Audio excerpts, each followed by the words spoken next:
All right, so we're going to talk in detail about how the Cold War got going, how it evolved, and it evolves quickly by the early 50s.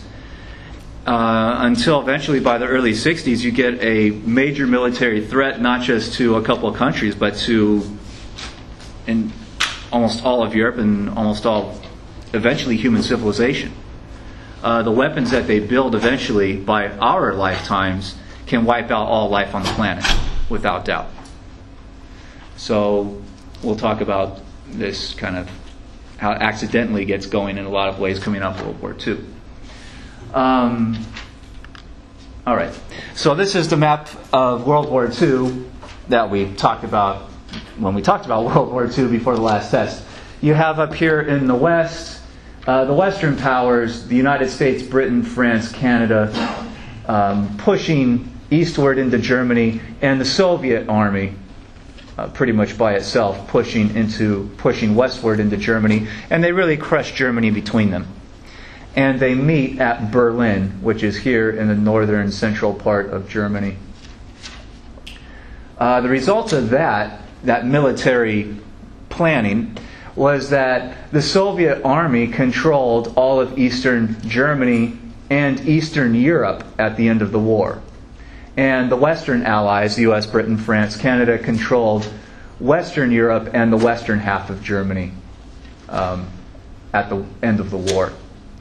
And much like the end of World War I in 1919, the winners break out a map and they start drawing lines. They start redrawing Europe again to decide what countries are going to continue, what countries will be eviscerated, and who's going to be in charge of those countries. The major military allies that won World War II had a series of high-level meetings throughout the war, starting in 1942. The last of these meetings took place in February 1945, by which point it was completely clear to everybody involved that Germany would lose the war and that the Soviets and the Westerners would occupy large parts of Germany, invading Berlin to end the war. So the last major conference at Yalta, which is an island in the Mediterranean Sea, the three major leaders, the British Prime Minister Churchill on the left, the US President Roosevelt in the middle, and the Soviet dictator Stalin on the right, agreed to certain things, not just to continue fighting the war, but for the long term, the post-war era. The number one thing they agree on is that they will, in combination, divide Germany between them and occupy Germany in the years after the war in order to ensure that the Germans accept the military defeat and that basically a new Hitler does not rise to threaten a World War III. So they divide Germany. They also divide the main capital city, Berlin. So at first there's a Soviet occupation zone in the east, and an American, British, and eventually the French are given an occupation zone in the west. The second thing that they agree on is to create the United Nations, which back then was at first called the United Nations Organization, or the UNO. This is largely an attempt to bring back the League of Nations, to set up an international courtroom type of body where, again, if two countries have a complaint against each other, they basically sue each other in a kind of worldwide courtroom. The United Nations, though, is given a military. It's given a small army. And its big change is to create a security council for the UN of, I think it's 15 countries. And that the Security Council will decide on, reactions to military problems throughout the world. The major winners of the war are all given permanent seats on the Security Council. So the United States, the Soviet Union, Britain, France, and China were the 5 countries given permanent seats on the Security Council. The other 10 members rotate in and out from amongst the rest of the countries. The 5 permanent members of the Security Council also have a veto power that goes through to this day. So if you get a decision in the Security Council where if 14 out of the 15 want to do something, they pass a resolution, one country out of those 5 permanent members, can veto any resolution to stop any international action. And it's been used many, many, many times. So the United Nations is created in the wake, at least the first plans of it are formulated in February 45 at Yalta, and in I believe it's the fall of 1945, the official document creating the United Nations is written up and signed in San Francisco. And the third thing, this is mostly an American demand. The Americans are still fighting Japan. Japan is still in the war. But the United States and Australia were basically the only countries really fighting Japan. The Soviets were entirely focused on defeating Germany during the war, without doubt. So they had to be convinced to continue with the American alliance against Japan. That's something that the Americans very much wanted, at least in February 45. So the Americans had to convince Stalin to accept a Soviet invasion of Japan to defeat Japan and end the war in the Pacific. That never happens because the United States develops the atomic bomb in the summer of 45. So about, 5 months after this meeting at Yalta. And the United States, at that point, doesn't want the Soviets involved in Japan at all because they have a super weapon, basically, to force the Japanese to surrender much more quickly. So the Yalta meeting is very famous. It's in all the textbooks, and these are the major things that they kind of go for. Questions about any of these? All right. So they agreed to divide Germany. The rest of Europe, though, they do not agree on. They agree that the map will be redrawn. They agree to the creation of certain countries, and you see, several countries coming back into existence that had existed after 1919 that Hitler and Germany had invaded and conquered or otherwise intimidated. So Czechoslovakia comes back into being. Hungary, Yugoslavia, Poland. These countries all come back into existence in Eastern Europe. France is reconstituted.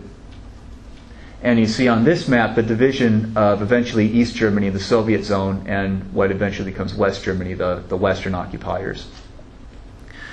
The major disagreement revolves around Eastern Europe. The Americans and the British demand that these Eastern European countries should be given elections. The people of these countries should have the right to vote so they can choose their own leaderships, and they will be given democracy again. And the Western leaders, especially the British and the Americans, feel that this is the best guarantee of stability for the long term. Give the people a right to vote. Give them constitutions again. Stalin and the Soviet leadership are very worried about that. Stalin's criticism is that these countries have been given democracy in the 1920s and 30s and that it failed. It had failed because Germany had rebuilt itself and quickly invaded and conquered those areas, and from there launched the biggest invasion in human history against the Soviet Union and had largely destroyed the Soviet Union in that war.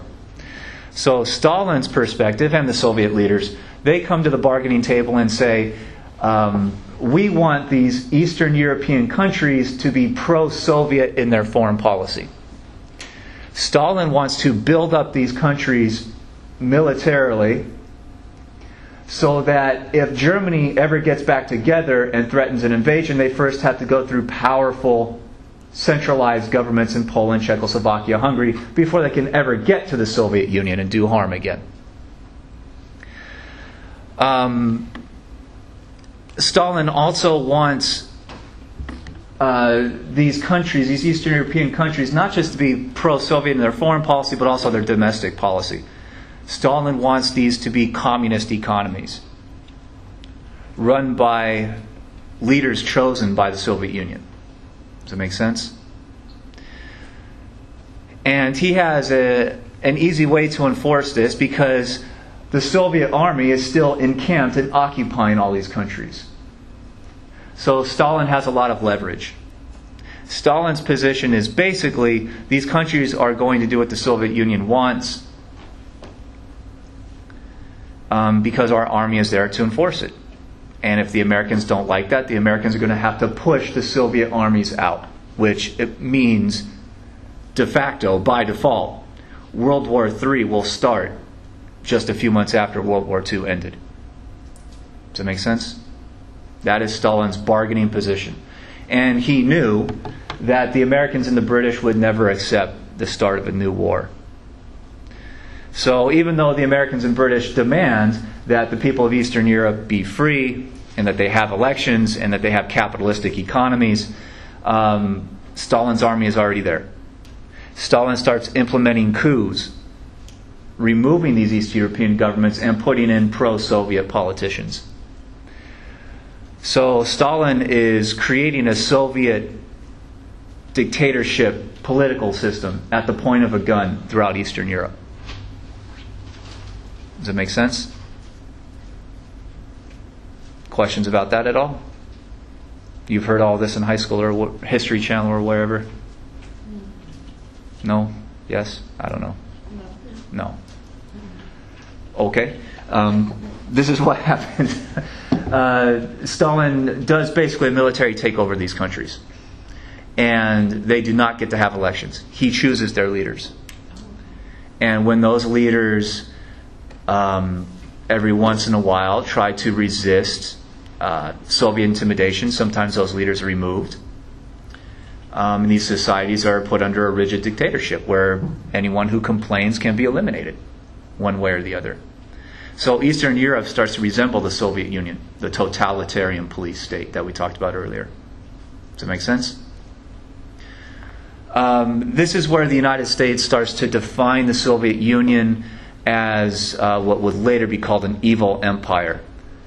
That now that Hitler's Germany is defeated, the Soviets are now the great kind of evil of the world that are bringing tyranny and oppression to large parts of the rest of the world. That the Soviets are now the great threat to humankind.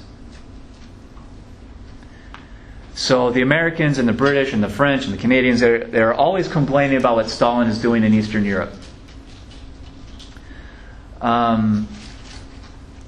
One interesting thing that is almost never mentioned in any textbook is that the United States was doing this exact same kind of system, though. Can you think of where the United States has conquered in World War II, where they don't allow elections? Where the U.S. military just goes and takes over? Oh, they do take back the Philippines, but they allow the Philippines to become an independent country a couple years later, in like 48 or somewhere around there. Anywhere else? Close. Japan. The United States conquered Japan. The United States did not give Japan a democracy. The United States ran Japan under a military occupation. The United States wrote the Japanese Constitution. That is still in effect today. Yep.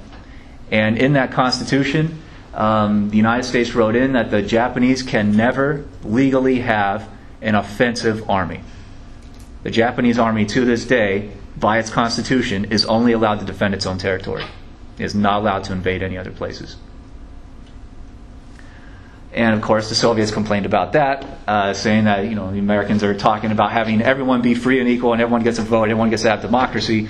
But when the United States felt threatened by a certain country, the United States went in and took over and controlled Japan into the 1950s very closely until they allowed Japan to start having free elections. So in certain instances, yes, the United States does the exact same thing. And even in places where the United States allows free elections, the U.S. will try to influence those elections through vote rigging, like in Italy in the late 40s or in France, to try to make sure that a socialist or a communist did not win those elections. So the United States presents itself as, the guardian of democracy and liberty and all that to the rest of the world, but at the same time is doing some pretty underhanded things, which usually doesn't make it on the History Channel because it's kind of humiliating for the United States to talk about those things. So questions about Eastern Europe, what's going on? The complaints and the divisions between what becomes known as the West, the United States, Britain, France, Canada, eventually Italy and some other countries, the Westerners start portraying themselves as the guardians of democracy. We want everyone to have constitutions, to have the freedom to vote, the freedom to speak against the government, the freedom of expression, freedom of the press, and all that. So the United States portrays itself as the future of human freedom throughout the world by getting rid of political tyranny. It's interesting because the Soviets at the end of World War II also defined themselves as the source of the future human freedom for all humankind. So you get each side in what becomes the Cold War depicting themselves in the same way and depicting their enemy in the same way. We are good, they are evil. We protect human equality, the other side is oppressive. So how do the Soviets define themselves as protecting human equality? They can't do it politically, right? Because they're a dictatorship. So how do they do it? How is their definition of human freedom in the Soviet system? What is their theory? It's economic. It's Marxist. It says, get rid of the distinction between rich and poor.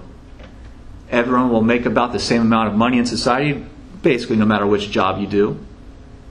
Therefore, you will be free. You will be economically free. Free from the worry over poverty. Free from the capitalistic oppression of the rich who have all the money. The factory owners who create wage slavery for the workforce. So the Soviets say, we have solved the economic inequality. Therefore, the Soviet communist economy is the future of human freedom. And the American capitalist economy is the source of all evil in the world because that oppresses virtually their entire workforce. Only the rich are really prosperous and happy in the capitalistic system. That's what the Soviets say.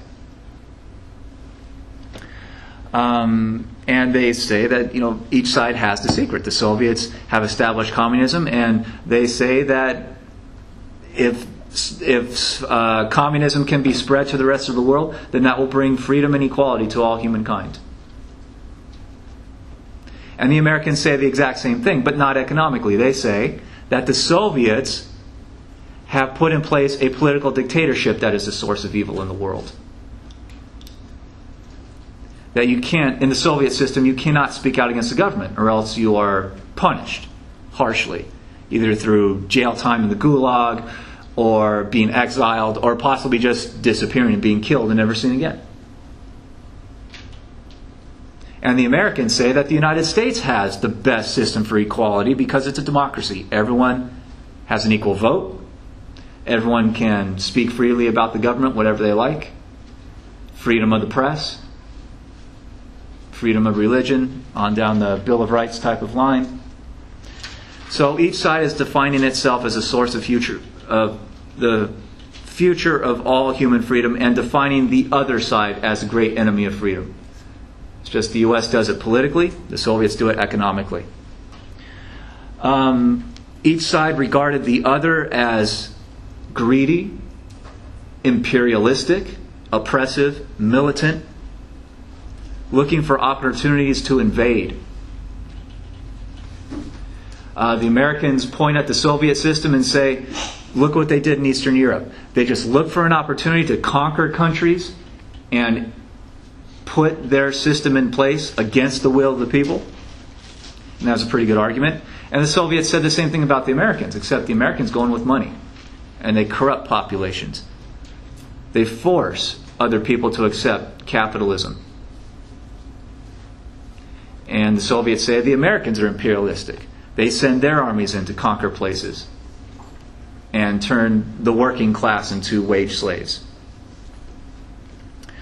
So each side is looking at the other with great suspicion. and defining the other as, invasive and looking to conquer more territory throughout the world. And each side points at the other and says they are sending spies into our country to destroy our system. I mean, we'll talk about this in depth later when we get to McCarthyism in the 1950s. But the United States goes into a fervor, a paranoid hysteria, that the Soviets are sending in huge amounts of spies into the United States that are even getting into government jobs, and that they are trying to break down the United States to make the U.S. kind of ripe for revolution, for a communist revolution. And the Soviets say the same thing about the Americans, that the Americans are sending capitalist spies into the Soviet Union to try to destroy communism. And they both had a pretty good argument. Each side was doing that throughout the whole Cold War. So that's fairly easy to prove. But one way to understand the Cold War is that each side had its view of the world. And those views are very different.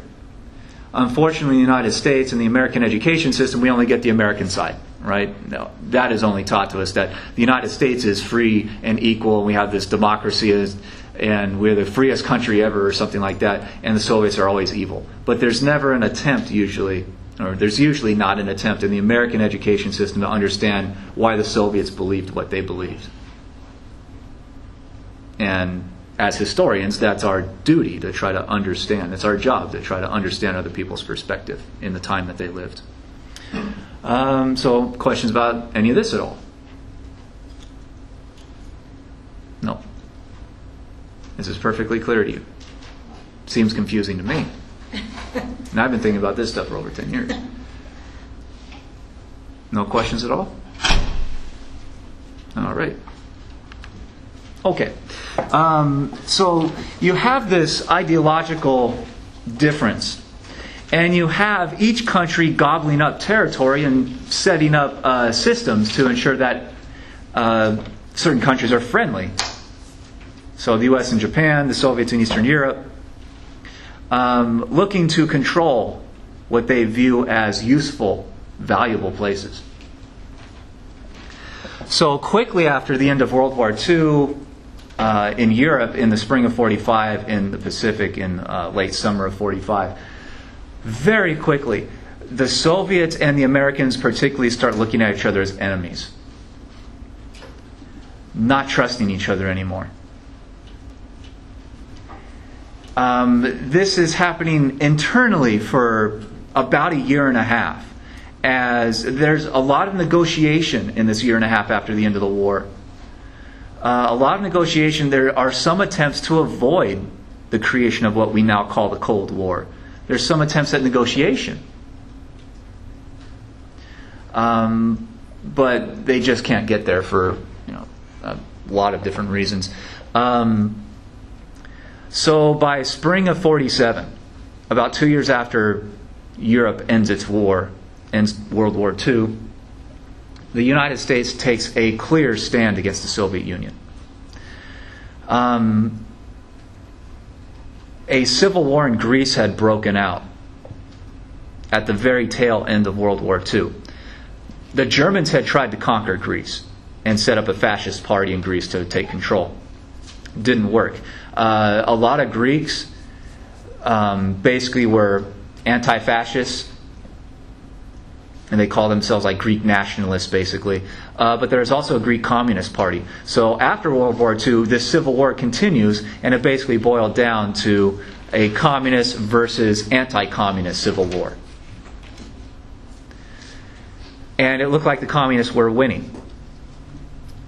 So the president at the time, President Harry Truman, in March of 47, goes to Congress and gives a speech to Congress, where he asks Congress for American money to give over to the Greek anti-communists to win the Greek Civil War.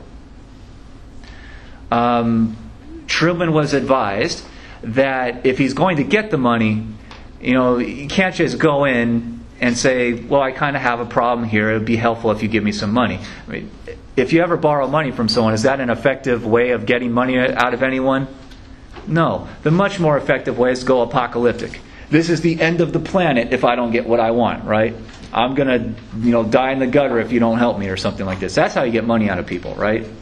You make the threat extreme. And that's exactly what Truman did. He went to Congress and said, the Soviets will take over the rest of Europe unless we help in Greece. So this idea became known as the Truman Doctrine. Its biggest idea is what has become known as the domino theory. This says that if the communists take over in one country, that communism will spread to neighboring countries around that one country, so the whole region will go communist if we allow that first country to, quote, fall to communism. Does that make sense? So this is Truman basically saying if Greece becomes communist, then communism may spread down into Turkey, into North Africa, and maybe into Western Europe.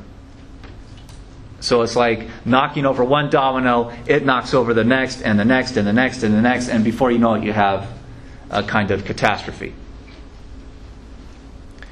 So Truman's argument is that the United States must give money and help to anti-communist movements, and in this case, particularly in Greece.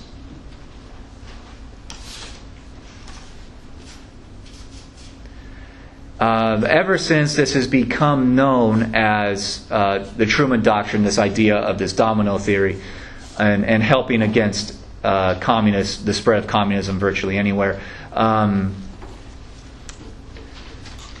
It's also, historians have seen as a formal U.S. government declaration that the U.S. government is going to fight what becomes the Cold War. That the U.S. government will help countries stand up against communism. Because their definition is that communism only spreads through Soviet spies. Soviets trying to start revolutions in all these different countries throughout the world. At first, in the late 40s, they're focused on Europe. But that idea will spread, especially by the 50s. So, questions about the Truman Doctrine at all? The domino theory? This becomes the dominant theory that the U.S. will use in the Cold War. The next step happens just a couple months later in June. The Secretary of State, George Marshall, gave the commencement address at, I think it was Harvard, where after deep internal debates within the U.S. government, secret debates, the Secretary of State announced a U.S. foreign policy for Europe. And it's a money policy. It's a financial policy. So he announces it so it becomes known as the Marshall Plan.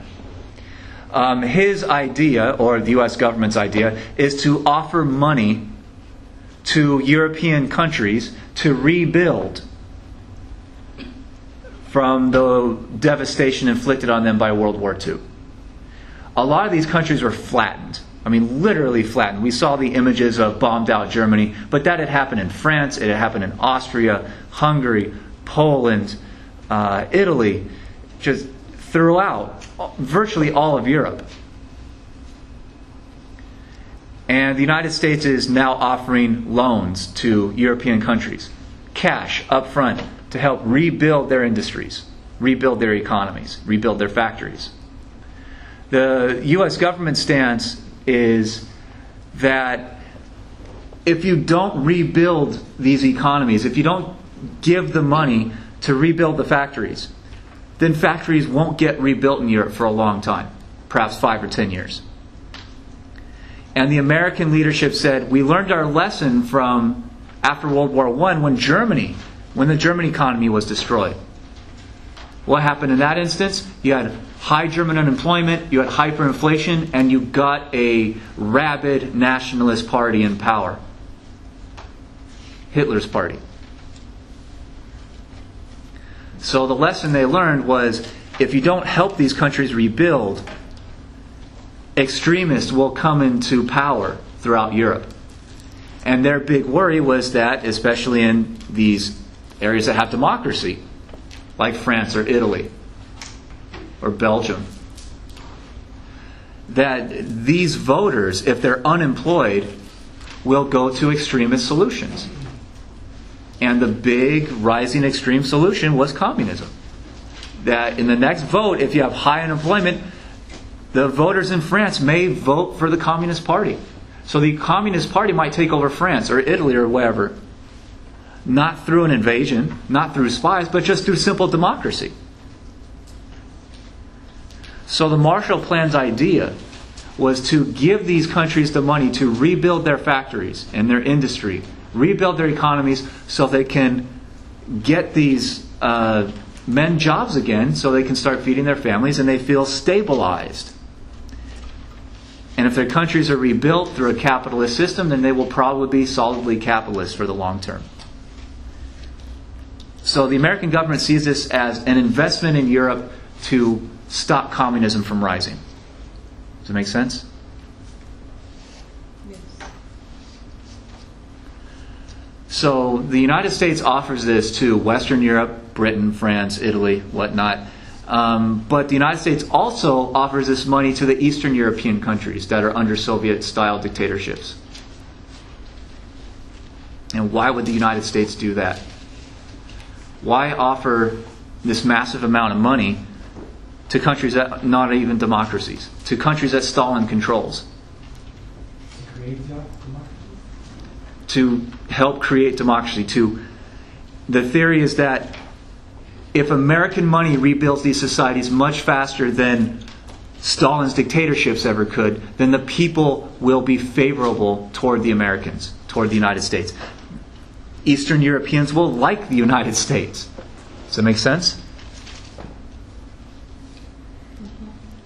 And if the Eastern European populations are more favorable to the United States than to Stalin's Soviet Union, then they see it as just a matter of time before those countries break away from Stalin's control.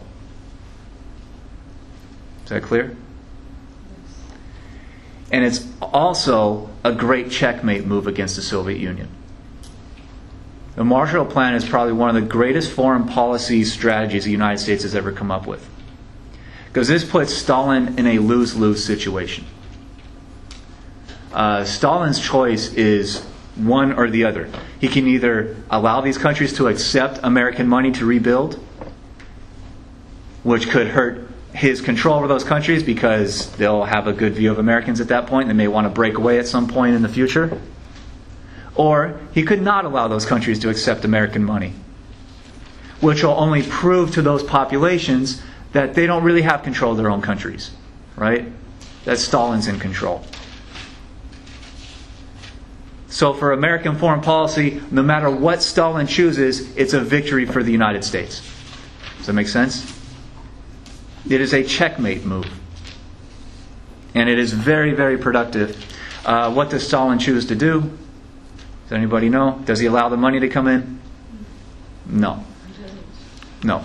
He stops the money from entering Eastern Europe. He has to come up with an excuse because why would you turn down free money? His excuse is that he says the Americans are only doing this to get these countries in debt to the United States so that the United States can try to control them economically in the future, which was not really a winning argument because eventually the United States never asked for the money back. They call it a loan at first, but it ends up being a gift. The Europeans never repay this. This is free money.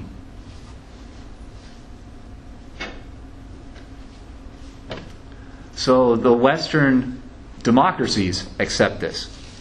They love it. The Eastern Europeans probably would have accepted it if they were allowed to, but they're not allowed to.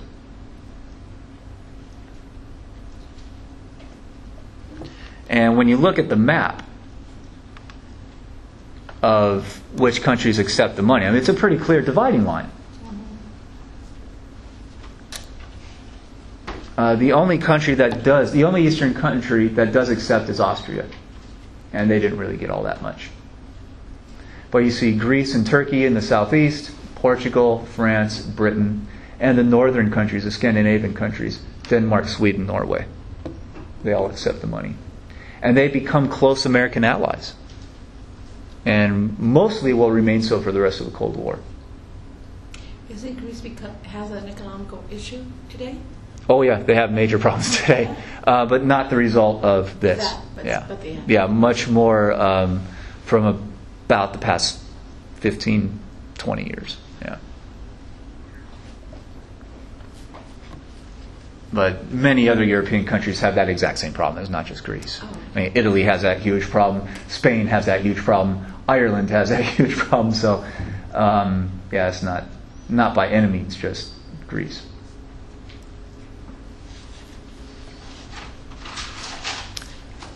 All right. So questions about the Marshall Plan at all? And this offer is made just 2 months after Truman announces the domino theory. So you see an American foreign policy stance coalescing very quickly in just a few months to declare Cold War in Europe and then to start fighting it with money. Okay. The next major controversy has to do with Germany.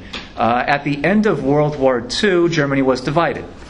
And on this map here, you can see the major occupation zones. You have the Soviets occupying the eastern part of Germany, which Berlin, the capital city, is something like 115 miles inside the Soviet zone. So, and Berlin itself is divided.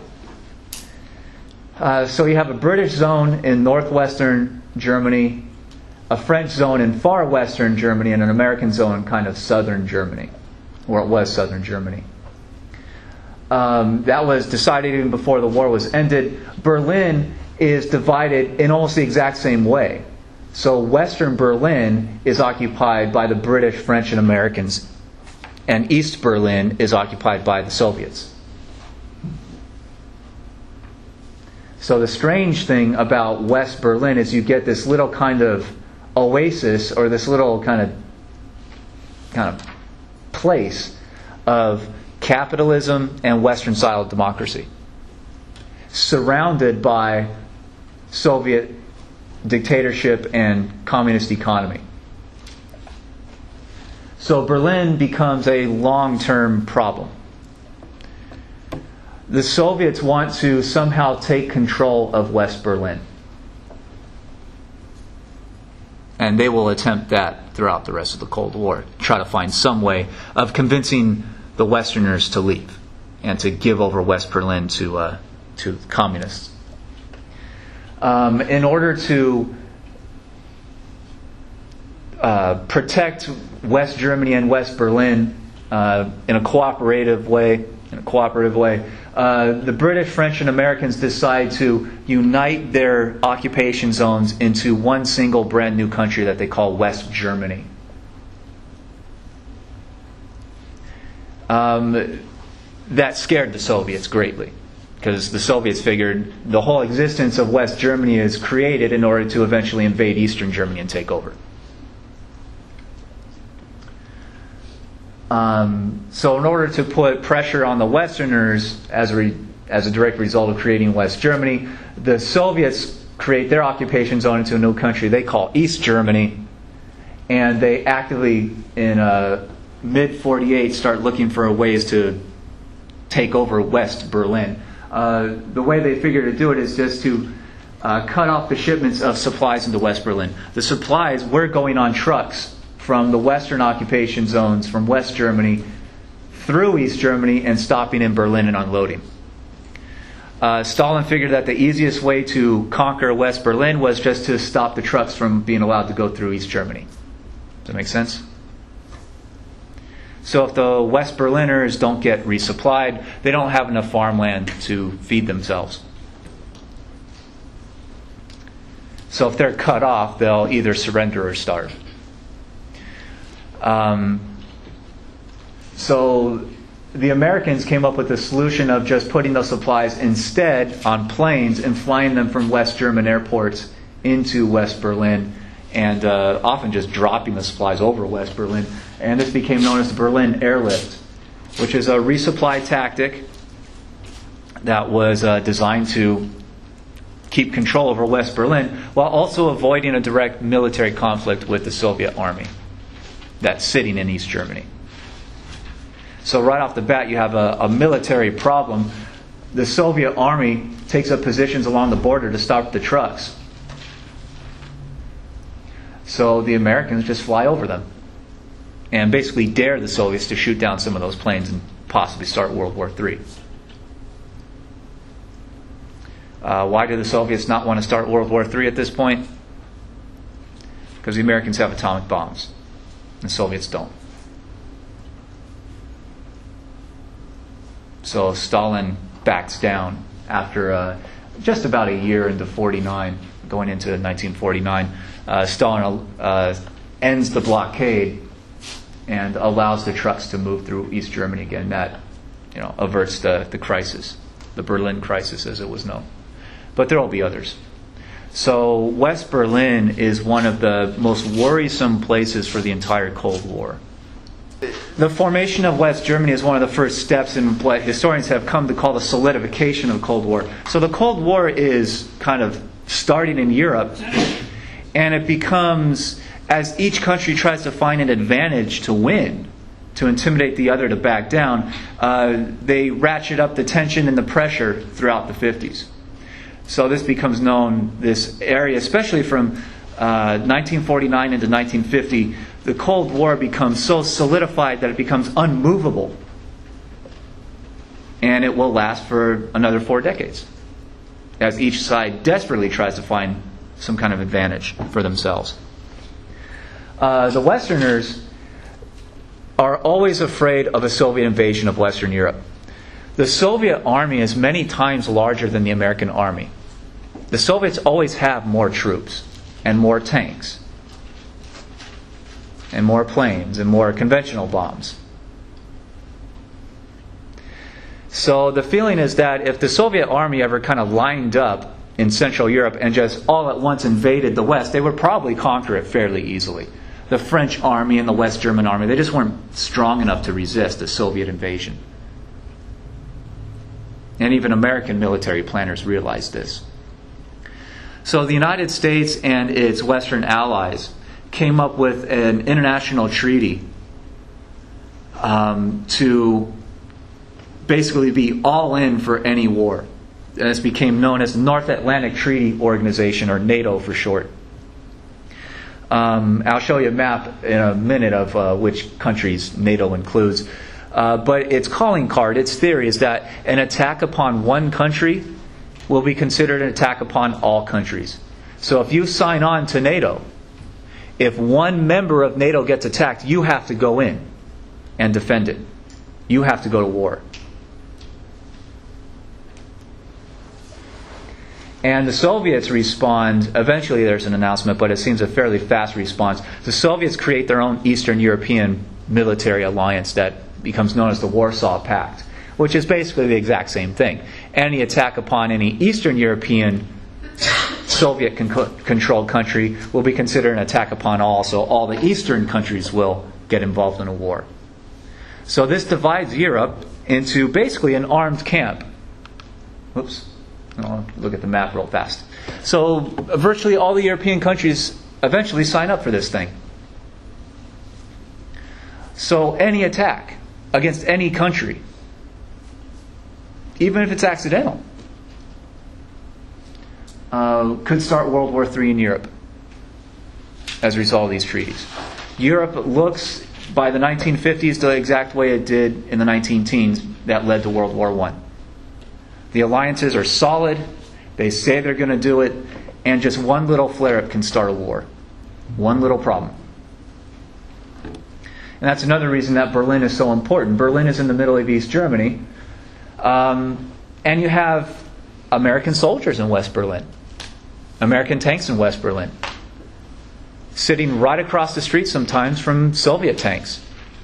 You know, what happens is some soldiers just start yelling at each other one day and one takes a shot at another. That could start World War III, which could become a nuclear war by the 1950s. So throughout the entire Cold War, there is this fear that World War III could break out at any minute. And not just in Europe, because the United States signs on to NATO, so the U.S. is all into World War III also. Does that make sense? All right. The major difference between these two alliances. The Western alliance was much more cooperative. When you look at the negotiations to create NATO, it's the West Europeans that are asking the Americans for this. The United States population generally doesn't like war, doesn't like foreign treaties at this point in history, in the 1940s and 50s. The American government has to be convinced to do this. American popular opinion at the end of World War II was bring the soldiers home, reduce the size of the army, and never have to do that again. But the Western Europeans were so afraid of a Soviet invasion that the Western Europeans started the negotiations to get NATO. And the Americans had to be convinced to join. So NATO is much more cooperative.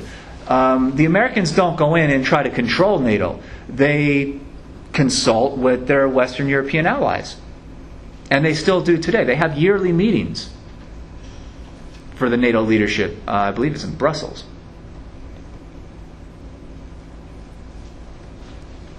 The Soviet Eastern Bloc, the Warsaw Pact, is very, very different. The Soviet Union created Warsaw, created the alliance, and forced each Eastern European to join. And the Soviets control the Warsaw Pact. They will enforce their decisions even if the Eastern European countries don't want to do it, don't want to follow orders. They will be forced. They will have a gun put to their head and forced to follow orders. So whereas NATO is cooperative and the Western Europeans like NATO, they like having it around, they feel that they have a voice in NATO, the Eastern European countries feel pushed around, they feel oppressed by the Warsaw Pact. And it angers them, we now know, for the long term. And a lot of these Eastern European countries start looking for opportunities to get out of it and to get out from under the thumb of the Soviet Union. And the Soviets can only enforce the Warsaw Pact and their other decisions because they have the Soviet army encamped throughout Eastern Europe. They militarily control those countries. And the Eastern European populations know it. It's no secret to them. They just walk outside and they see it happening in their society. So does that make sense? Questions about that at all? Alright, so there's the map again. And Berlin is out here kind of in the middle of it. And especially West Berlin. Okay. Things happening through the rest of the world in 1949. A Chinese revolution had broke out. China had been in revolution on and off since about the year 1900, since the Boxer Rebellion. The major problem for China is that it had been divided by European conquerors going back into the 1800s. We talked about that a little while ago in the first few weeks of the class. The Europeans basically withdrew from China during World War II because they were busy fighting in Europe. And that left China open to not just new revolutions, but other invasions. So there was a Chinese Communist Party that was one of the kind of fighters in China. But Japan had invaded China in the 1930s and inflicted a horrible occupation, a really almost genocidal occupation in a lot of places, and especially northern, eastern China. So the Chinese Civil War stopped because the Chinese got together to fight off the Japanese invaders. So that was World War II for the Chinese people. When Japan is defeated in 1945, they are forced to leave China to give China back to the Chinese. And almost immediately, the Chinese Civil War came back because there's a lot of Chinese communists. There's a lot of kind of Western-backed Chinese who call themselves nationalists. There's some who support the return of a Chinese monarchy, basically an empire. So this Civil War is extremely complex. From the American viewpoint, it boiled down to a communist versus anti-communist war, which is really simplifying it. But in 1949, the communists win the Chinese Civil War under the leadership of Mao Zedong. The United States had been militarily giving weapons and money to the Chinese anti-communists. That group was hugely ineffective and corrupt. So earlier in 1949, the U.S. government under President Truman decided the Chinese anti-communists are not trustworthy enough. So they stopped their support, and the Chinese anti-communists went under pretty quickly. They were defeated. So China, quote, falls to communism. The Chinese Communist Party takes over the country under Mao Zedong's leadership. And the United States, there's a lot of accusations against President Truman that he, quote, lost China to communism, as if China was ever owned and operated by the United States to have been lost in the first place. But the lesson that a lot of Americans learned, the American population and a lot of people in the American government, is that communist revolutions, the Americans believe, are run by Moscow. That Stalin was giving orders and directions to Mao Zedong and the Chinese communists. That's what the United States believes, and the American population believes. Largely not true, but they believe it. So, whenever the United States sees communists rising somewhere throughout the world, the United States will assume that those communists are backed by Moscow and that they are looking to join the Warsaw Pact or join some kind of Soviet military alliance. Does that make sense? Even though oftentimes it's not true. This is American paranoia. A lot of times, communist revolutions are what we call post-colonial nationalist movements. Post-colonial meaning the Europeans have ended their colonies in a lot of places throughout the world. Latin America, Africa, South Asia, East Asia. Those European empires are crumbling. So this is post-colonism or decolonization, the end of European colonization. And suddenly a lot of these countries, like China, have a choice, which, if they get a democracy, they might even get a vote, which political party you're going to support. And because a lot of these formerly colonized peoples had a bad experience with capitalism for maybe hundreds of years, they often viewed European capitalism as oppressive, right? Does that make sense? Because they were colonized. They were conquered and oppressed by European capitalists. So a lot of these new countries quickly have an affinity for communism because Karl Marx's communism is like the anti-capitalism, right? It says that capitalism is evil and must be resisted and can be gotten rid of and replaced with communism. Does that make sense? So a lot of these new countries are naturally communistic, at least in their ideology, because they're critical of capitalism. So communists rise in a lot of these new countries. The problem is that the United States, for the entire Cold War, can never wrap its mind around this, can never come to understand that a lot of these new communists throughout the world aren't exactly Soviet communists. Does that make sense? They just want communism in their own little country. Is that clear? The United States government will always believe that whenever communists pop up somewhere in their world, they are Soviet-backed and they want an alliance with the Soviet Union. And it's very often not true. And that's one of the major problems of the Cold War. The Americans can never get around that strict kind of view of the world. Does that make sense?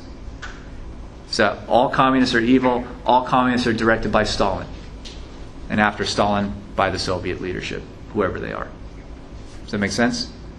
That is hugely, hugely important for the Cold War.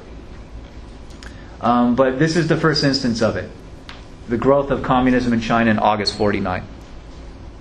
So that's one other major step in the solidification of the Cold War, because the American population sits down and says, now one of the biggest human populations in the world has, quote, gone communist or fallen to communism. So Americans are just looking at the map of the world in 1949 and saying, well, in 1945, communists took over East Europe. Now they're taking over China. Now they look like they might go over and try to take the rest of East Asia.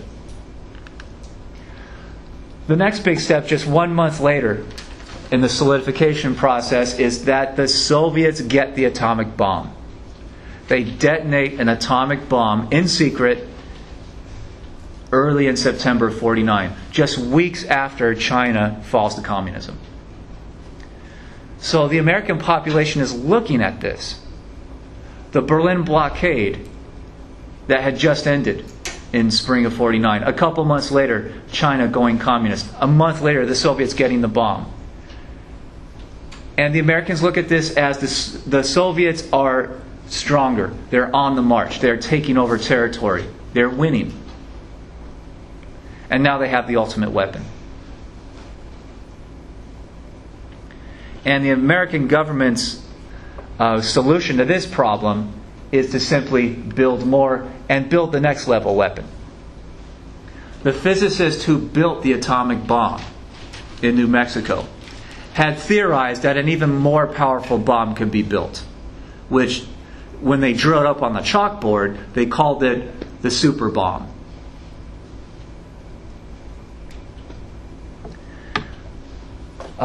They didn't build it.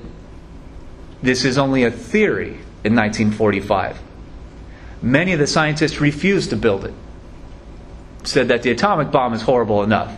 You know, one atomic bomb wiping out most of a city is pretty bad. So you don't need to build a super bomb. Until it is clear and obvious that Stalin had spent huge amounts of resources to get a Soviet atomic bomb.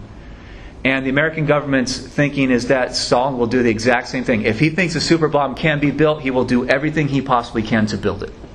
So the American government's theory is, we have to build the super bomb first in order to intimidate the Soviets. Because if Stalin builds that thing first, then he'll use it if he thinks it's necessary or useful for him to accomplish his goals. So this creates what we call a nuclear arms race. Each country trying to get an advantage somehow. And because the Americans have already done the advanced research on the super bomb, or it's a different style of bomb. It's a fission bomb instead of a fusion bomb. If you know the difference, it's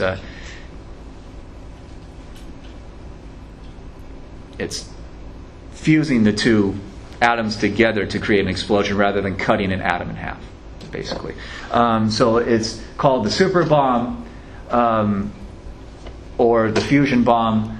It's often called the hydrogen bomb or the H bomb, and it is much more powerful. But the U.S. government decides to build this thing entirely because they're afraid of the Soviet Union building it first, and the Soviets having a military advantage. Does that make sense? Okay. Questions about the hydrogen bomb? So who built it first? United States does. The United States successfully detonates the first hydrogen bomb, I think it's November 1st of 51.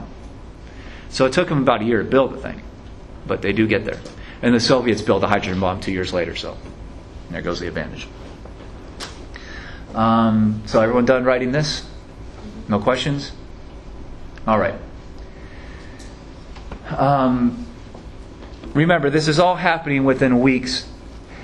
Going into the next year, 1950, the American government is very, very worried about communism. They see communism growing. They see the Soviet Union conquering new countries and getting the most deadly weapon. So some leaders in the Truman administration, especially this guy on the left, George Kennan, came up with a theory. How do you win the Cold War if the Soviets have the atomic bomb? Kennan's theory is taking a long-term view. Kennan's theory says the United States will win the Cold War because the people living in the Soviet Union hate their government, and they will rise up at some point. So Kennan's theory is just keep things stable. Don't allow the Soviets to take any more countries. Contain the Soviet communist borders where they are. And just wait for the Soviet people or the East European people at some point to rise up in revolution against the government they hate anyway. So Kennan's theory is called containment. Contain the Soviet borders. Contain communism where it is. Don't try to attack it because they have atomic bombs. They'll attack back. So attacking the Soviet Union is now too dangerous. So just contain them where they are. Don't allow them to grow anymore. And just wait for the eventual Russian Revolution to get rid of communism themselves. In order to contain the Soviet Union, the United States will ramp up military spending and will give money to anti-communist groups throughout the world.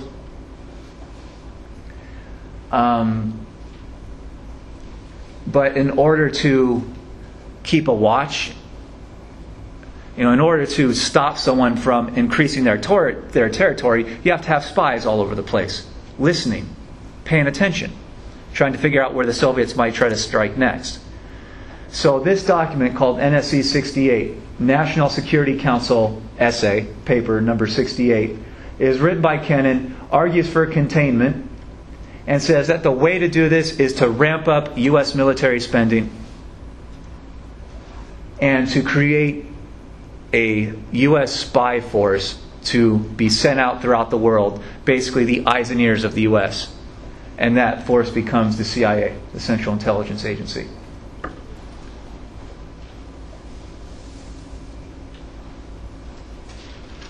So that's all in this document. And the kind of conclusion section of the document, it's a fairly long paper, but the conclusions, the overall policy, is one of the optional reading responses for extra credit if you want to do it. So it's up on the library website. But this containment theory is the U.S. foreign policy for the rest of the Cold War. This is what the U.S. will do to win the Cold War. And it is eventually successful. Kennan figured that it may take 10 years. But it goes on much longer than that. Kennan, in his own private thoughts, thought it would take 10 years, but it goes on much, much longer. The major downside of containment is that you are basically dooming the people already living under communism to suffer through it for as long as it takes. So this theory says we're not going to attack Poland or Austria or East Germany or anything like that because it's too dangerous now that the Soviets have atomic weapons. So it's up to those people to get rid of that system themselves. So this is like saying to Iraq under Saddam Hussein, we're not going to attack that country. This is up to the Iraqi people to overthrow their own dictatorship. Which is not an easy thing to do. Right? These dictatorships are obsessed with staying in power. And they're very brutal against their own people. Does that make sense? But this is a theory that the U.S. will use to fight the Cold War. Kennan argued that there were really only 5 important places to try to keep the Soviets out of in the world. And the U.S. was already in control of most of them. So Kennan said that you really want to control what he called the industrial centers, the economic centers of the world. And he said there were 5 of those: the United States, Northern Europe, basically Germany, Japan, the Soviet Union, and Britain. And he said the United States already has control over 3 out of the 5. The US, Britain, and Japan. The Soviets have control over their country, but Germany is the only one really being up for debate. So Kennan said the most important thing for containment is to keep the Soviets out of the most important areas. But containment will later be expanded to include other places. So questions about this at all? Nope. All right. Just a few months after, NSC 68 is a secret document. It is the American foreign policy. It is not public. It will later become public in the next couple decades. But this is how the U.S. government starts looking at the world through NSC 68. And very quickly, the U.S. government feels that their fears and their theory has been proven correct when communist North Korea invades Western-backed South Korea. Korea had been conquered and occupied by the Japanese during World War II, so when the Japanese surrendered in 1945, Korea was split into a North Korea that communists largely controlled, and a South Korea that was much more kind of Western-style democracy, capitalism. And the North Koreans attack, and I think it's June 1950. They take up their armies and they attack into the South to try to reunify the country under their own control. The United States looks at this as proof that NSC 68 was correct. It's not happening in Europe, though, so the Korean War does two things. It proves to the American government that they have to use the containment theory, and also expands the Cold War beyond Europe into far beyond, way out into East Asia.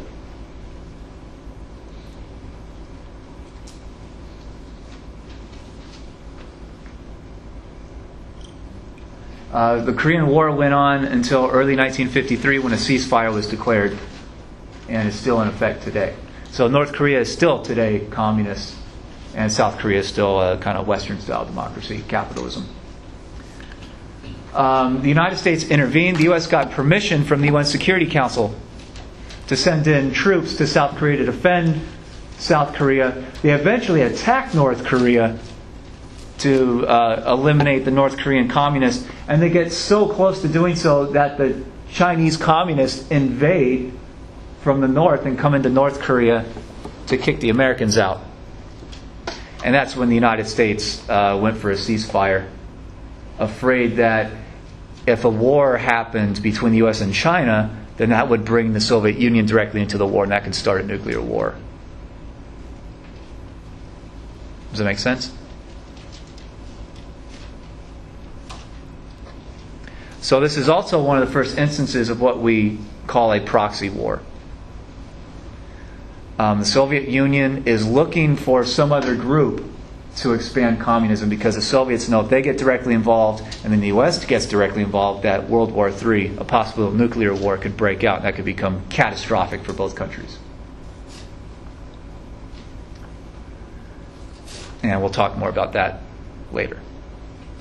But these kind of proxy wars will be fought all over the world during the Cold War between U.S. or Soviet-backed communists and U.S.-backed anti-communists. You don't have to write all this down, but just look at the timeline. NATO created in April of 1949. China falls to communism August, just a few months later. Soviets get the next month they get an atomic bomb. NSC 68 in April of 1950 and the Korean War in June 1950. Within about one calendar year, all these events take place. And this is very scary for not just the U.S. government, but the American population. They look at the map and they see communism expanding, getting more powerful. So a lot of the American population is extremely afraid. And there's a feeling that you have to fight the communists wherever they pop up.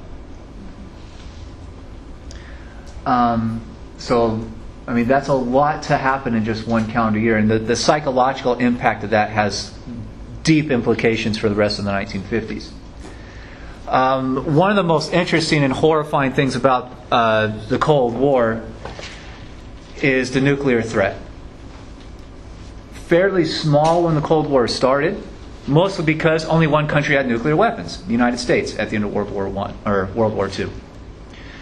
That worried the rest of the world. It didn't really worry the United States, right? The United States actually liked it because they can push around other countries almost however they want with the threat of just, we'll drop a few bombs on your cities, your whole population be dead.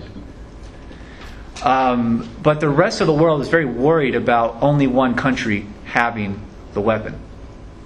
So at the very end of World War II, a proposal went through the United Nations to try to force the United States to give up its atomic bombs and give them to the United Nations Security Council, an international body, so that the Security Council would decide when, if ever, to use these weapons again.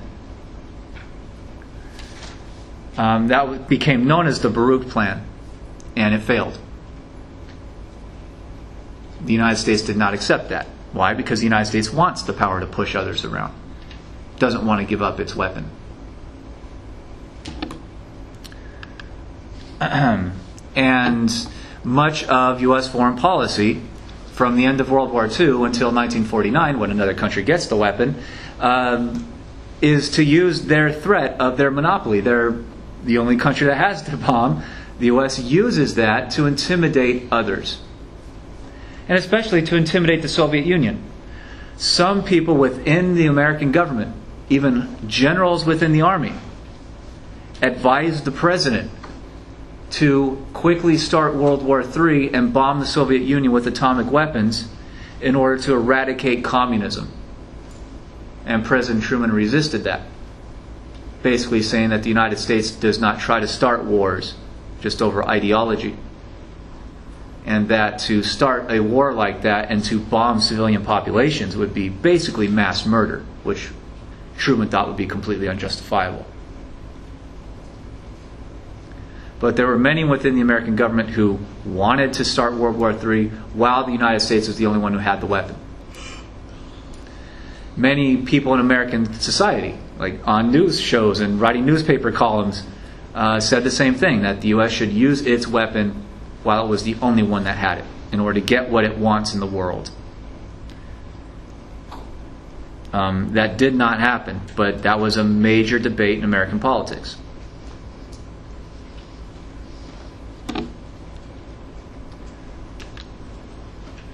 The American government and many American scientists, and therefore, as a result, the American population, generally believed that the Soviets were too scientifically and technologically backward to develop their own atomic bomb, possibly for decades. The leading scientists were saying somewhere maybe around 10 years. But there were predictions that the Soviets wouldn't get the atomic bomb maybe for 30 or 40 years.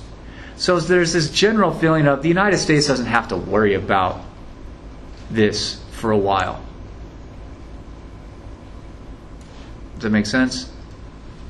And they are completely shocked and horrified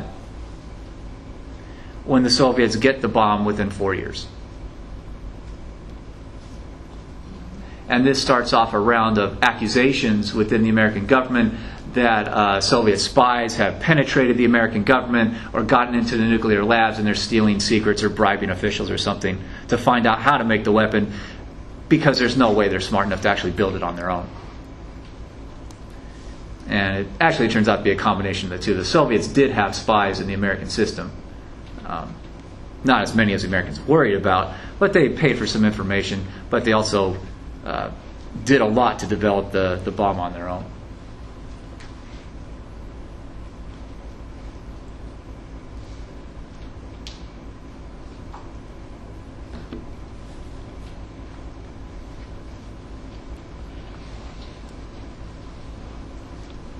And is there another one? All right. And again, once the Soviets get the atomic bomb in 1949, the U.S. government decides to build the so-called super bomb or the hydrogen bomb. And the United States successfully detonates the first hydrogen bomb in November 1951. And then the Soviets get their own hydrogen bomb a couple years later. So every little advantage the United States was trying to get in this arms race, the Soviets catch up with pretty quickly. And then the Soviets seemed to go ahead in the arms race by the late 1950s. And that was very shocking and frightening to the Americans. So this is Hiroshima. This is the original atomic bomb, or the second atomic bomb.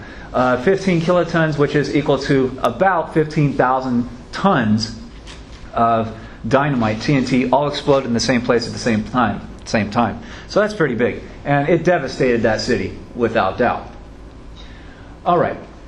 So, Hiroshima is here at 15 kilotons. Trinity was the first atomic test at about 20 kilotons. That's the one out in New Mexico.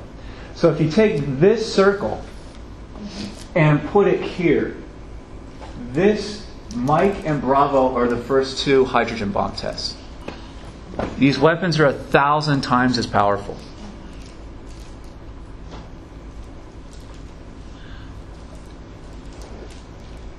So in 1952, the U.S. hydrogen bomb is 10 megatons.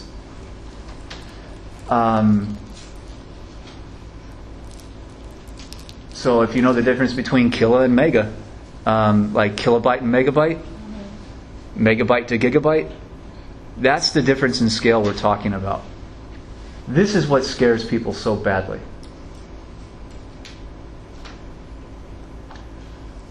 So just one hydrogen bomb is equivalent to 1,000 Hiroshimas.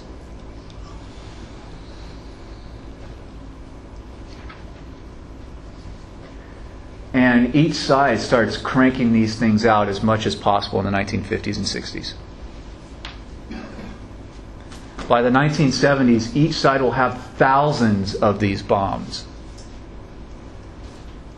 ready for immediate deployment. And that lasts to this day. The United States has over 400 hydrogen bombs sitting in silos, just awaiting the order to launch. They can be launched reportedly within 3 minutes. So obviously any one of these bombs devastates a city. If one of these bombs is dropped and detonates on Santa Monica Pier, the fireball reaches the San Bernardino. Nobody survives this. And when each side gets 13,000, 14,000 of these things, there's not 13,000 targets to hit with something like this, right? So why do you develop 13,000 of them? Because the theory is, say, if you have 10 and your enemy has 10, maybe you can launch your 10 first and knock out all your enemies, right? Before they can launch. Catch them off guard in a surprise attack. So your enemy doesn't want to be caught off guard, so they don't just stop at 10, they build 100. Figuring that the more they have, the less likely it is that you can launch a first strike and take out all of theirs. Does that make sense? So that whoever attacks first, even if your enemy has 100, if you knock out 90% of them, that's a pretty good success rate. Not likely, but it's a pretty good success rate that you'll get 90 out of 100. 10 of those still coming toward the United States takes out 10 American cities. That is millions and millions of people. Does that make sense? The threat of the counterattack is so great. The theory is that neither side will be suicidal enough to start a nuclear war. Does that make sense? So, Soviets have, I can't remember the exact number, over 20,000 I think on their side eventually. The theory is that they don't just have one bomb programmed to fly toward Los Angeles. They have like 30 of them. Because they figure, in the event of a war, maybe 20 of their missiles will get knocked out somehow. It only takes one, right? So even if one missile, one bomb hit in Santa Monica, the fireball will come all the way out to San Bernardino. Most likely, if that one got through, another 4 or 5 or 6 or who knows, maybe 20 will get through. So Los Angeles would be hit multiple times. The first bomb would probably take out all the people in buildings, and the rest of the bombs would just go after the dust. Nothing would survive by the end of the 1960s. So you're talking, in the event of a nuclear war, both these countries would be fully eradicated. And probably most of Europe too, because they're targeting each other in Europe. The level of the buildup and the extent of the firepower was secret. The American population didn't know about this stuff going into the mid-1950s. General Eisenhower from World War II ran for U.S. president in 1952 and won very easily. Mostly because Americans are afraid. They're afraid of being attacked, so they elect the big-time general from the war to defend the country. Pretty simple. Eisenhower's an expert in warfare. He was the head European commander for the Western Allies in World War II. He was a lifetime soldier. When he enters the White House in January 1953, every new president gets a report sitting on the Oval Office desk from the previous president. Advice, some statistics, and some basic information. It's like a little binder of stuff that the new president should know right off the bat. Eisenhower starts reading through this thing. And it says that when he enters office in January 1953, the U.S. atomic buildup, the atomic bombs, just that part of the U.S. military force, has more destructive capacity than all the bombs dropped by all the Allies against all of Germany during all of World War II. And the United States only has maybe 100 atomic bombs at that point. And Eisenhower is horrified. Eisenhower immediately recognizes that nuclear war is suicidal, it's impossible to fight, and it's impossible to win. And he was a presidential candidate who ran for office based on the tough guy stance. We're going to roll back communism. We're going to attack the communists. Knock them out. Get rid of them. He enters office and realizes immediately that that is an impossible strategy. The Soviets have enough atomic bombs to wipe out a large portion of the American population. So Eisenhower immediately changes his foreign policy stance and starts talking about long-term peace, avoiding conflict with the Soviet Union. The American population is fairly confused about why he would change his stance so quickly, because that information is totally secret.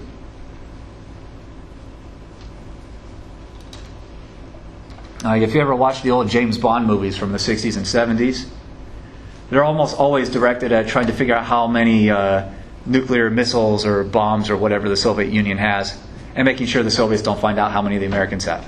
So this stuff is like James Bond super secret information. So a lot of the American population is very confused.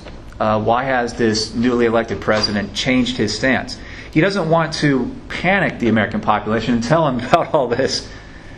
But eventually it does come out. During one of his press conferences in March of 1954, he is talking about the atomic buildup and how it's necessary to defend the United States and all this. And like many presidents do, he starts getting some technical questions he doesn't really have the answers for. So he brings on his scientific advisor and brings that guy to the podium. The president walks out of the room, and this guy's left to answer these technical questions. And one reporter stands up and says, well, the Soviets, we know, have the hydrogen bomb now. If they drop a hydrogen bomb on New York City, would it destroy New York City? And this politician was honest or dumb enough to say at a press conference, well, yeah, the city will be destroyed. What are you thinking? Duh. And the reporters are shocked. This was new information to them. So one very creative photographer at the New York Times took an image of a hydrogen bomb test explosion out in the Pacific Ocean and superimposed it, put it over an image of the New York City skyline to illustrate, so you don't even have to be able to read to understand the destructive capacity against the largest American city. New York City would be eradicated by an atomic detonation, by a Soviet attack. And this spreads panic throughout the American population. People start doing all kinds of things. They, number one, say the United States should always have more weaponry, more bombs than the Soviets, just to intimidate them, to stop them from attacking. They start doing other things. They start trying to find some way out of this conundrum by believing that if you just go out to your backyard and you dig a tunnel down into the ground and put like a little storage shed down there, that you can survive the blast. And they start building fallout shelters in their backyard, like a shed in the backyard with a bunch of canned food and some couches and TV and a radio and whatnot, figuring that if the bombs start to fall, they'll just go out to their shed in the backyard and wait it out. Which is a ridiculous thing to say, because the bombs will probably destroy the shed and everyone in it. And even if they did survive the blast, the radiation would be around for so long that if you tried to walk outside, you'd probably melt. Schools, and my parents will tell you their experience. They remember as little kids in elementary school that they start being trained what to do if the air raid sirens went off. And what did they do? What were they trained to do? Duck and cover under your desk, like it's like an earthquake or something. Like sitting underneath a wooden desk is going to stop the fireball. But that's how desperate people psychologically were to try to figure some way out of this conundrum, when there is no way out. If this stuff happens today, we're all gone. You just have to admit that to yourself and, walk down the street with a smile, I guess. I don't know. This is real, and it's still in place today. I didn't start thinking about this until my parents made the great decision to take me to see a movie based in nuclear war when I was 10 or 11 years old, called Terminator 2, which the very beginnings of that shows Los Angeles after nuclear attack, right? And in the middle of it, shows a bomb going off and the fireball spray and all that. I was sitting there like an 11-year-old kid. Never thinking about this stuff, and I've thought about it ever since. You should really watch that movie, outside of some of the bad acting and all that. It shows you how afraid people were, and should be today, about nuclear war. Just because the Soviet Union is gone doesn't mean this threat is gone. Russia still has these weapons. The Chinese still have these weapons. And there's many fears that a terrorist group would get a hold of one of these weapons and try to just bring it into a port somewhere in the U.S. and just explode it there. So the nuclear threat is still well alive and kicking today. You don't have to write down all this. This is the American government's foreign policy in the nuclear age. The one you do really want to write down is nuclear deterrence. This is the idea that you have to have enough weapons on your side to intimidate your enemy, to convince them to never attack, to deter the enemy. If you have enough weapons on your side, the enemy will realize that if they attack, that is suicide. That if the U.S. has 1,000 bombs on their side, the Soviets can attack and knock out 900 of them, but 100 of those bombs getting through the Soviet Union is going to devastate Soviet society. And probably kill the government leaders. The number one target is always Moscow and Washington, D.C. So starting a nuclear war, each side tries to convince the other, is suicide. They each try to deter the other. So the Soviets start building up hundreds and hundreds of bombs. The Americans build up hundreds of bombs. And in order to try to outbuild the Soviets to get an advantage, they build into the thousands. So what do the Soviets do? They get worried because they don't have enough, so they build into the thousands. It just goes on and on and on. Seemingly without limit for years and years. In the mid-1950s, the U.S. announces its nuclear stance is full readiness. The United States, from the 50s forward to this very moment, has bombers in the air with nuclear bombs attached, flying, ready to go at a moment's notice. Has submarines out in the oceans. And has missiles in silos.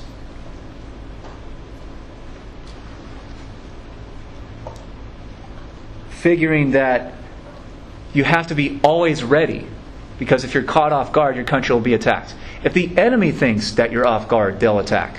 So you have to be always ready to go. And the bombers are always flying toward the Soviet Union, up to a certain distance away, and then they turn back and go back home. And it's still going on today. So that's what we call the nuclear defensive triad. Bombers in the air, subs in the oceans, and missiles in the silos. Because even if you knock out all the missiles that the U.S. has in its territory, you don't know where all those bombers are. You don't know where all those subs are. Something will get through. The counterattack will happen. And of course the Soviets do the same thing. The Soviets develop subs and bombers, and they're doing the exact same thing even today. And again, in the mid-50s, the Eisenhower administration's foreign policy is any Soviet attack anywhere in the world will be met with a full nuclear response against Soviet targets. If the Soviets send tanks into West Berlin to try to conquer West Berlin, the United States will launch a full nuclear attack against the Soviet Union. So any little controversy, any little battle, any little attack anywhere in the world directly between the U.S. and the Soviet Union will lead to World War III, which would almost immediately probably turn nuclear. And by the late 50s, each side accepts what we call mutual assured destruction. If nuclear war happens between the U.S. and Soviet Union, each country will be destroyed. Without doubt. So neither country looks to start a war. Each country will look to hire other peoples to fight against other peoples. Like in Korea or South Africa or India or Honduras or Vietnam. They will pay other people to do the fighting for them to avoid this madness. ICBMs are the missiles that can fly from the United States to the Soviet Union. They're called intercontinental ballistic missiles, which means you launch them, they fly like a bullet. They can fly across continents to hit targets on the other side of the planet. And these were new developments in the mid to late 50s. So that's the importance of an ICBM. You can launch one from Ohio that will hit Moscow. And you can launch one from Moscow that will hit Ohio. And even to this day, the U.S. military will tell you that once you launch that missile, it's not coming back. They don't have any capability to disarm it or to stop it. Once it's launched, it's gone. And the war is on. That was even an interview on 60 Minutes last night. You would think that just realizing that an accident could happen at some point, a missile could get launched on accident, that they'd want to have the technology to shut it down, right? But they say no. Whether that's true or not, who knows? Maybe it's just their posture, right? I would hope not, but that's what they say. So, questions about this? I think it's a scary thing, but I've tried to cope with it. So there's a lot of groups even today that say that having any of these missiles or any of these nuclear weapons around at all is a danger to all humankind, and they should all be gotten rid of. Because remember, these are all mechanical systems, right? These are computer systems. These are engineered, human-created systems. And given time, any machine fails. Any computer system fails, right? If you drive your car enough, it'll break down. If you hit the brakes hard enough, they'll break at some point. They'll stop. They will self-destruct. If you put the safety on a gun and pull the trigger enough times, one of those times it's going to go off. Mechanical systems fail given enough time.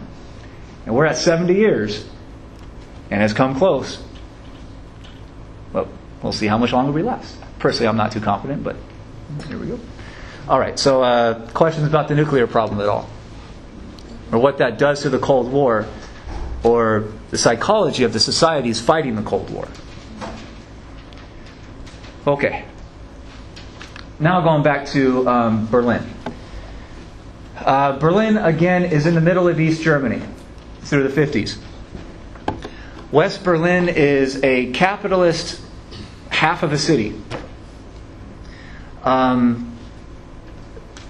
that is surrounded by communism and Soviet dictatorship. And the thing about the mid to late 50s, a lot of people realized that the Soviet side, Eastern Europe, is rebuilding after the war very slowly. They have high unemployment rates, major social problems. So a lot of workers in Eastern Europe start disappearing. They start taking train trips or family vacations to West Berlin. They say just to take pictures and visit and have a look around. But from there, they get on planes or trains or something, and they smuggle themselves out into West Germany to get into Western Europe. And by the late 50s, the Soviet side, Eastern Europe is losing tens of thousands of people per month. And educated people, lawyers, doctors, teachers, people that your society needs to function, engineers. They are all virtually leaving, and it becomes a flood of humanity trying to get out of Eastern Europe. The Soviets realize they have to do something about this, because this is just an advertisement. I mean, this is not the Americans pointing a gun to anyone's head and telling them to leave. This is people choosing to leave. It's what historians call the people voting with their feet. If they don't like a place, if they don't like a government or a system, they just get up and walk over. They leave. So this was embarrassing for the Soviet Union, because it seemed to prove that the Soviet side was not as efficient, not as good a society as Western Europe. So they looked to do something about it. And in August 1961, the Soviets make the decision to build a wall around West Berlin.